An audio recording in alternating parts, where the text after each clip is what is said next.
मला वेळ नाही. तो स्वतःचे निर्णय घेण्यास समर्थ आहे. ती शेजारची मुलगी नेहमी खेळताना दिसते, पण ख्रिस्ताबद्दल समजण्यास ती खूपच लहान आहे. या सर्व लोकांचा आवाज तर येत आहे, ओरडण्याचा, किंचाळण्याचा, नरकामधून. तो माझा मित्र, ती लहान मुलगी. पण तरी मला जाऊ नका विचारू, मला जबाबदारी नका देऊ.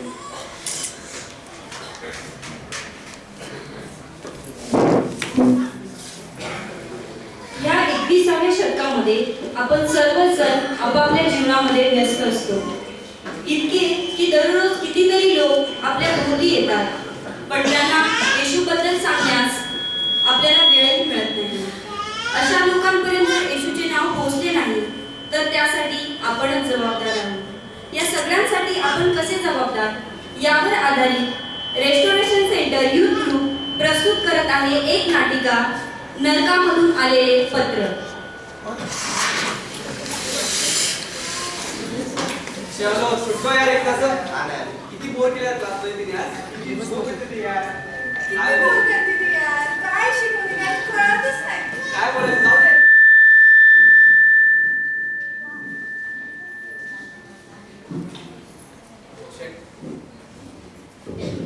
Bye the way it's weekend यार. हां वीकेंड आहे. काय ते प्लॅन करू. How about movie. चालेल. अरे पण कधी. चालेल तुला. याला सांग कधी आहे. अरे नाही रे, चल जास्त माझं. काय करू यार. आपण काय चलतोय ना. अरे हो, पण माझे मम्मी पप्पा पण आला. त्याचं नेहमीच आहे असं. अरे पहिले दुआ बाकी सब. भाई इसका डायलॉग मत भी सुनो अभी. चल यार एक दिवस. चल मी चाललो, मला तू पाहिजे. चल रे बाय. चल ठीक आहे, चल सांगतो तुला. चल आपण बाय जीन्स. अरे परवा जेम्सचा बर्थडे. काय बोलतेस. हा रे. अरे मला तर आठवण पण नाही यार. काहीतरी प्लॅन करूया. काय करायचं. आपण केक आणू. अरे केक काय, नेहमीच केकच काय, काहीतरी वेगळं चांगलं काहीतरी. बरं ठीक आहे, चल आपण उद्या भेटणार जरा पार्टीमध्ये. अरे केक तर असणारच ना. अरे कोण आहे हा. बर्थडे मध्ये केक असणारच ना. ठीक आहे ठीक आहे. ठीक आहे चल मग भेटू. तू उद्या ये. अरे मी सांगतो. तुला संध्याकाळी कॉल पण करू. अरे चल बाय. सांगतो. बाय. चल बाय बाय.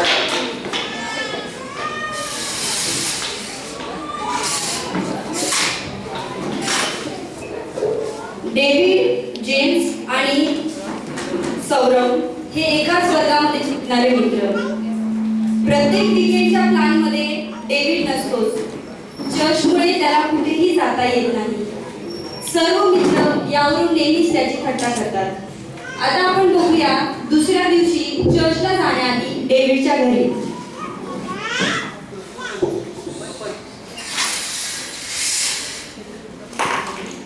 डेव्हिड.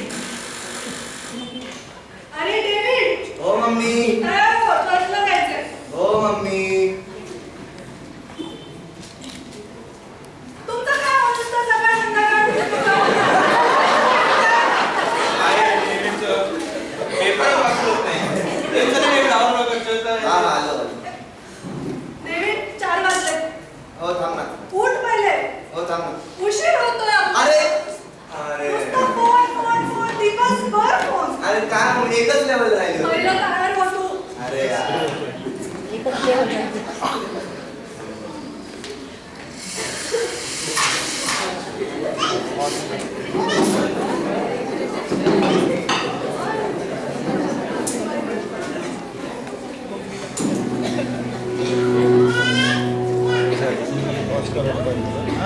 डेव्हिडचे कुटुंब प्रार्थनाशील असते. डेव्हिडला आई वडिलांचे ऐकावेच लागते. आता डेव्हिडचे आई वडील, जेम्सचे आई वडील हे चर्चमध्ये असताना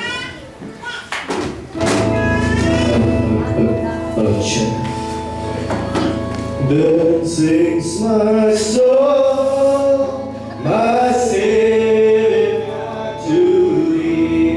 And how great thou art, how great thou art. Sing again. Then sings my soul, my Savior to thee. And how great highway dawa, and highway dawa. You may be seated in your places. Now I call upon Pastor Anthony Deshmukh.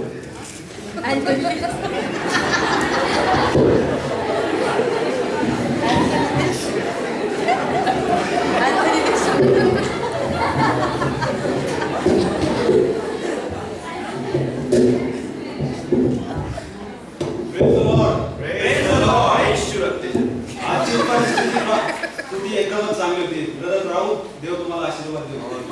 आज किती जण आनंदित आहात? सगळे आनंदी दिसत आहेत. पुढील आठवड्याच्या जाहिराती येण्याप्रमाणे पुढच्या रविवारी ठीक आपली सभा 5 वाजता चालू होईल. आणि माझी इच्छा आहे की सर्वांनी वेळेत यावे.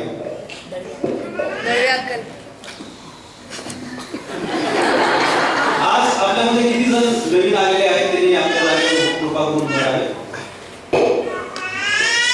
कोणच नाही.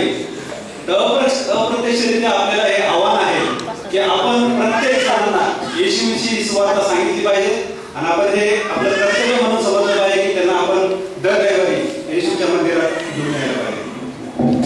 तर माझ्या प्रिय बंधू, आज आपल्याला सुवार्ता सांगण्याची अत्यंत गरज आहे. आणि त्याचं कारण असं आहे की आपण शेवटच्या दिवसांमध्ये आहे आणि आपल्याला ठाऊकच आहे की प्रभू येशू ख्रिस्ताने त्याचे प्राण आम्हासाठी दिले. तो क्रूस खांबावर गेला आणि पुन्हा तिसऱ्या दिवशी तो जागृत झाला. आणि त्याचं कारण असं आहे की आपल्याला दुसरे मरण प्राप्त होणार नाही. तर आपण हेच केलं पाहिजे की आपल्या आजूबाजूला आपले शेजारी, आपले मित्र, आपले कुटुंबातील जे व्यक्ती आहेत ज्यांनी कोणी येशूबद्दल ऐकले नाही, तर आपण नित्य नियमाप्रमाणे त्यांना येशूबद्दल सांगितलं पाहिजे आणि त्यांना दर रविवारी चर्चमध्ये घेऊन यायला पाहिजे. तर आपण आपल्या आजच्या सर्वांकडे बोलूया. तर आजच्या वर्तनासाठी रोमकास पत्र याचा 10वा अध्याय वचन 13 ते 15 आपण वाचूया. तर ब्रदर राहुल आपल्यासाठी ते इंग्रजीमध्ये वाचतील. Romans 10 verse 30. For everyone who calls on the name of the Lord will be saved. कारण जो कोणी प्रभू येशूचे नाव घेऊन त्याचा धावा करील त्याचे तारण होईल. Verse 14. How are they to call on one they have not believed in? And how are they to believe in one they have not heard of? And how are they to hear without someone preaching to them? तर ज्याच्यावर त्यांनी विश्वास ठेवला नाही त्याचा धावा ते कसा करतील? आणि ज्याच्याविषयी त्यांनी ऐकले नाही त्याच्यावर ते विश्वास कसा ठेवतील? आणि घोषणा करण्यापासून ते कसे ऐकतील? Verse 15. And how are they to preach unless they are sent? As it is written, how timely is the arrival of those who proclaim the good news. आणि त्यांना जर पाठविले नाही तर ते घोषणा तरी कसे करतील? चांगल्या गोष्टींची सुवार्ता सांगण्याचे चरण किती मनोरम आहे असा शास्त्रलेख आहे. तर माझ्या प्रिय बंधू भगिनींनो, आत्ताच आपण जो अध्याय वाचला आहे तिथे असं लिहिले आहे की आपल्याला सर्वांना प्रभू येशू ख्रिस्ताची सुवार्ता ही सांगितलीच पाहिजे.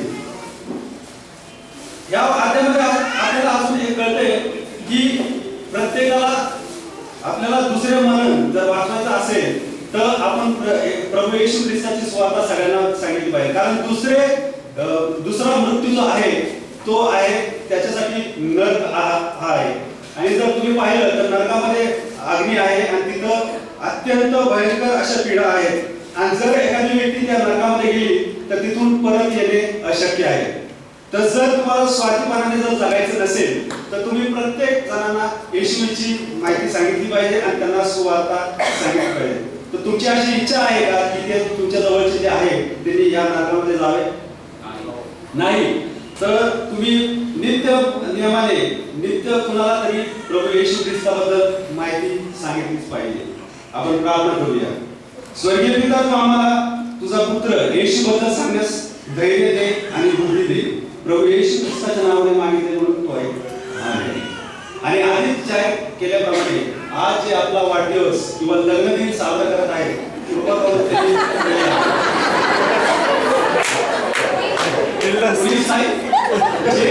जेम्सचा वाढदिवस आहे ना पुढच्या आठवड्यात. जेम्स आला नाही असो. तर आपण आपली शेवटची प्रार्थना करूया. प्रभू येशूने शिकवलेली प्रार्थना आहे ती आपण करूया. आपण उभं राहूया आपल्या जागेवर. हे आमच्या स्वर्गातील बापा, तुझे नाव प्रमाणे तुझे राज्य ये, तसे स्वर्गात तसे पृथ्वीवर. तुझे इच्छा प्रमाणे आमची रोजची भाकर आज आणि तसे सगळ्यात तसेच तुमची गुन्हेगार असो आणि आम्हाला परीक्षा तर आम्हाला काय करावं कारण की सर्व आमेन. प्रभू येशूची शांती तुम्हाबरोबर. Good night and God bless you. Praise the Lord. Praise the Lord. Praise the Lord. Praise the Lord. Praise the Lord.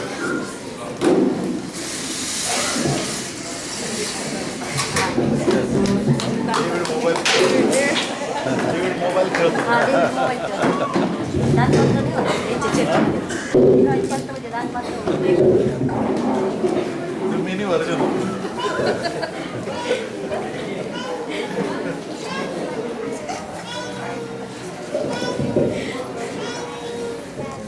Actually Deshmukh पहिले नाही तुमचा डोळा लहान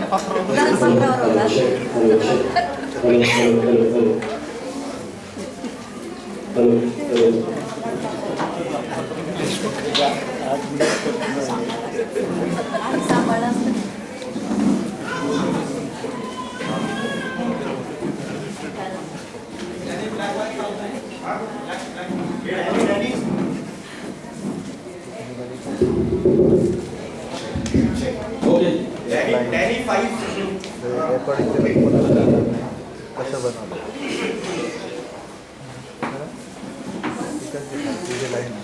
पास्टर अँथनी देशमुख यांच्या संवेदनशील संदेश ऐकून सर्वांचे हृदय पालटते. तो संदेश मनाला खूपच भिडतो. मग डेव्हिडची फॅमिली त्यांच्या घरी येशूची सुवार्ता सांगण्याबद्दल चर्चा करताना जेवणाच्या वेळी. आजचा संदेश फारच गंभीर होता नाही का? हो ना, मी फार घाबरली नरकाबद्दल ऐकून. मी उद्याच सांगते माझ्या मैत्रिणीला येशूबद्दल सुवार्ता. मी पण ठरवलंय मी सुवार्ता सांगणार आहे. कोणाला? तो सुरेश नाही का आपला दूधवाला, तो उद्या आला की मग मी असं ठरवलंय मी त्याला पण येशूबद्दल सांगणार आहे. डेव्हिड, तू काय ठरवलंयस? तू कोणाला सांगणार आहेस? होय, लक्ष दे ना इकडं. काय ठरवलंय तू? सांग आम्हाला. बघतो. अरे तो रोहन तुझा लहानपणीचा फ्रेंड आहे ना? हो. मग तू त्याला कधी चर्चला घेऊन आलायस का? नाही. मग त्याला कधी येशूबद्दल तरी सांगितलं आहे का? नाही. का बरं असं? बरं, मग एक काम करायचं, नेक्स्ट संडे त्याला नक्की चर्चला घेऊन ये. हो मी त्याला चालेल. येशूबद्दल सांग. हो चालेल. ठीक आहे, चला आता. चला.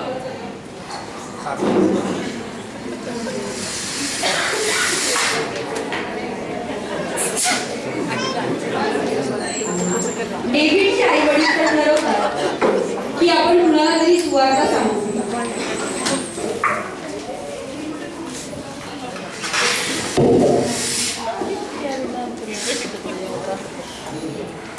किती वर्ष चालू तरी मला त्या येशूबद्दल कधी सांगता आले नाही.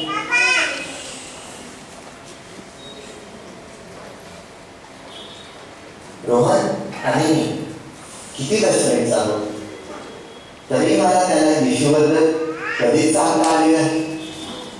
का माहित नाही. मला खूप भीती वाटते. तो माझ्यावर हसला तर, त्याने माझी मैत्री सोडली तर, नेहमीच माझी थट्टा करतात. काय करू? जाऊ दे, नंतर बघतो. पण सांगायला तर पाहिजेच.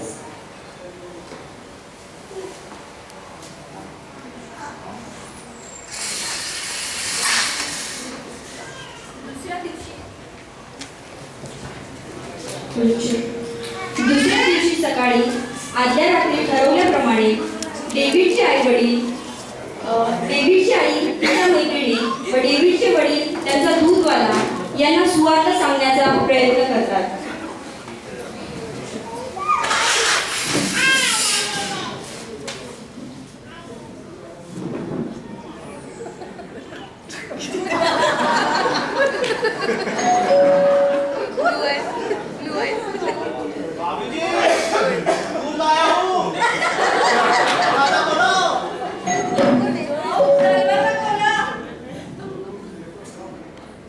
काय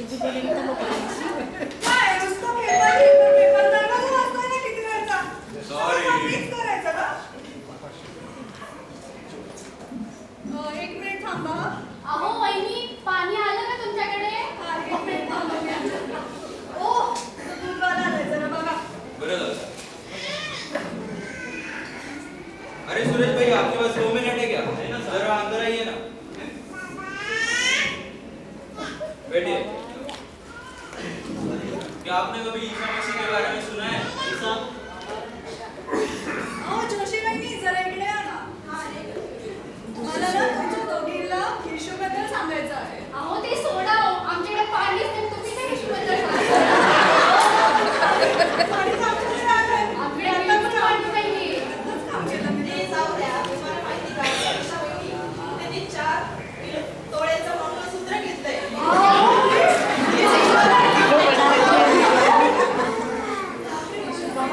किती सुंदर आहे.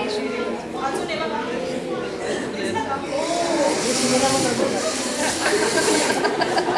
डेव्हिडचे वडील आणि आई ठरवल्याप्रमाणे सुवार्ता सांगण्यास सुरुवात करतात, पण आई मात्र येशू व्यतिरिक्त बाकी सर्व गोष्टींबद्दल चर्चा करते. आणि इकडे जेम्स आणि त्याचे मित्र त्याच्या बर्थडेची पार्टी करत असतात.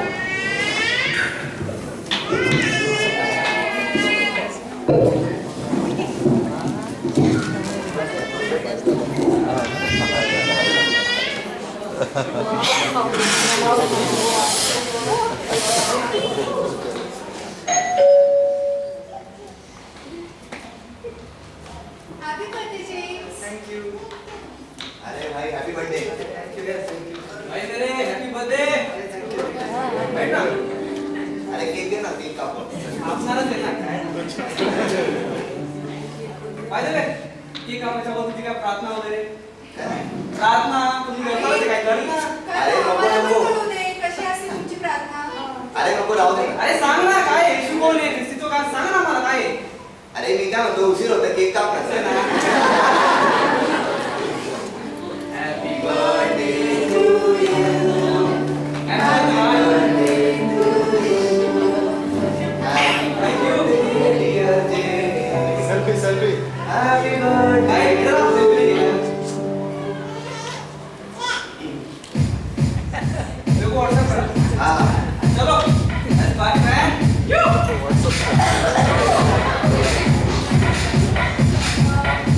काय झालं? मी निघते, मला उशीर होतोय. काय? नाही, मला खूप उशीर होतोय, मी जाते. अरे थांब ना 2 मिनिटं. नाही, जाते. नेक्स्ट टाइम आपण भेटू बरं. ठीक आहे, चलो, चल, ठीक आहे. Bye, bye. Thanks for everything. Bye, हा. चल बाय. बाय. अरे मला पण उशीर होतोय. काय रे? अरे जायला लागेल. पण ठीक कसा आहेस तू? अरे मी मला सोडवतो का? चल इट्स ओके. चल anyway. Wish you happy birthday. Enjoy your life man. चल रे, happy birthday. निघतो. बाय. चल बाय. अरे रमण जायला.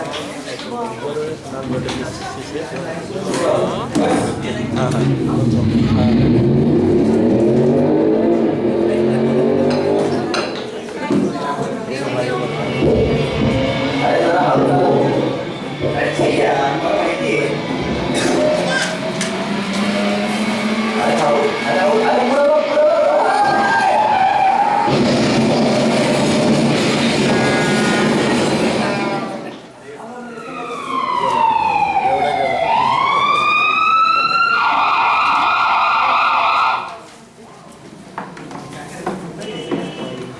अरे रमण गाडी काढ ना.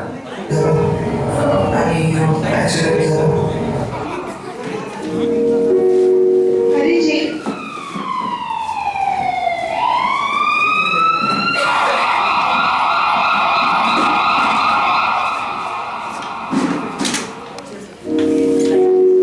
अरे जेम्स, काय झालं?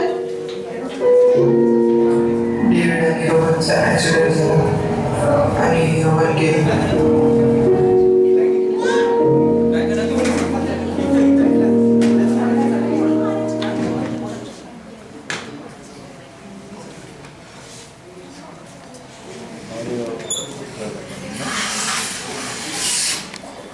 डेव्हिड.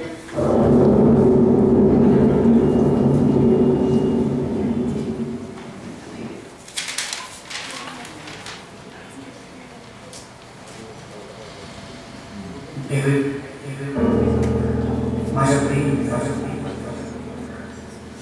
आज माझा वाढदिवस आहे. मी विचार केला होता त्यापेक्षा मी बरंच वेगळं. मला नेहमी वाटायचं की मृत्यूनंतर मी अशा ठिकाणी जाईल जिथे सर्वत्र धुम्र आणि धुसर असेल. पण इथे तर सगळं वेगळंच आहे. इथे सर्व काही निर्मळ आणि स्फटिकासारखं शुद्ध आहे. जसं पृथ्वीवर जीवन आहे त्यापेक्षा अगदी वेगळं.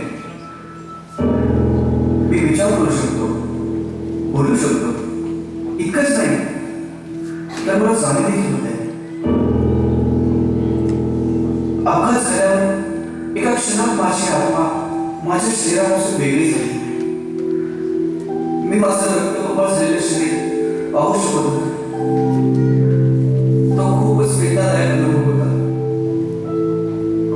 एका क्षणासाठी वाटलं की तू मला ओरडून किंचाळून बोलावत आहेस. पण जाणवलं ती केवळ माझी कल्पनाच होती. सुरुवातीला मी स्वतःला एका राणीत वाचलेलं पाहिलं.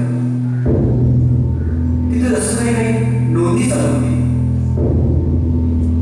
त्यांनी माझं नाव विचारलं आणि ते भल्या मोठ्या पुस्तकात शोधू लागले. ज्याला ते जीवनी पुस्तक पण म्हणाले. बहुतेक त्यांना माझं नाव त्या पुस्तकात सापडलं नाही, कारण एक भयानक भूत माझ्या हाताला धरून बोलू लागला. मी खूपच घाबरलो होतो. हे सगळं काय झालंय मला काहीच समजेना. मी त्याला विचारलं, तू मला कुठे घेऊन चाललायस? पण तो काही उत्तर देईना. मी पुन्हा विचारलं तेव्हा त्याने सांगितलं, ज्या लोकांचे नाव त्या जुनी पुस्तकामध्ये लिहिले आहे फक्त तेच स्वर्गामध्ये प्रवेश करू शकतात. आणि बाकी सगळे त्या दरगावमध्ये काय टाकले जातात हे ऐकताच मी खूप घाबरतो. त्या दुधाने मला पोळ वाढत टाकलं. जिथे विचित्र आवाज येऊ लागले. माझ्या मनात अनेक विचार येऊ लागले होते. खूप वेळ मी विचार करत होतो. तुला ठाऊक मी बरोबर विचार करत होतो. मी केवळ तुझ्याबद्दल विचार करतो डेव्हिड, केवळ तुझ्याबद्दल. डेव्हिड, तू तर कधीच काय झाले मी तू स्वतःला सांगितलं होतंस. लहानपणापासून आपण सोबत आहोत. अनेक गोष्टी आपण सोबत केल्या. खूप मी तुला विचारलं या क्रिस्टिनोबद्दल. अगदी कालच तर आपण या विषयावर बोललो होतो ना. राजेश एका हा विषय काढला होता तेव्हाही दुसरं वाचलं घेतलंस. आपल्या स्कूलमध्ये टीचरच तुला एकदा विचारलं होतं तेव्हाही तुला एक विषय बदलत आलास. तू कधीही या विषयावर बोलला नाहीस. अगदी माझ्या अपघातापूर्वीच्या पाठीमध्ये पण माझ्या डोक्यात त्या गोष्टी जात नाही की तू मला कधीच नाही सांगितलं की मी ख्रिस्ती कसं होते. तू नेहमी म्हणत होतास तू माझं प्रिय मित्र आहेस. जर तू खरंच मला प्रिय मित्र म्हणलं असतंस तर एकदा तरी येशूबद्दल मला सांगितलंच नसणार की केवळ येशूवर विश्वास ठेवण्यानेच तारण प्राप्त होते आणि या दीर्घ जागेपासून निभावता येते. डेव्हिड पाहा असं ते जोरात गडगडत आहे. जे दूध मला नरकात टाकता आहे ते जवळ आले आहे. त्याच्या पावलाचा आवाज मला येत आहे. मी या नरकाविषयी ऐकलं आहे. त्याला ते अग्नीचा सर्व नरकात मला आता सहन होत नाहीये.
मित्र रोहन.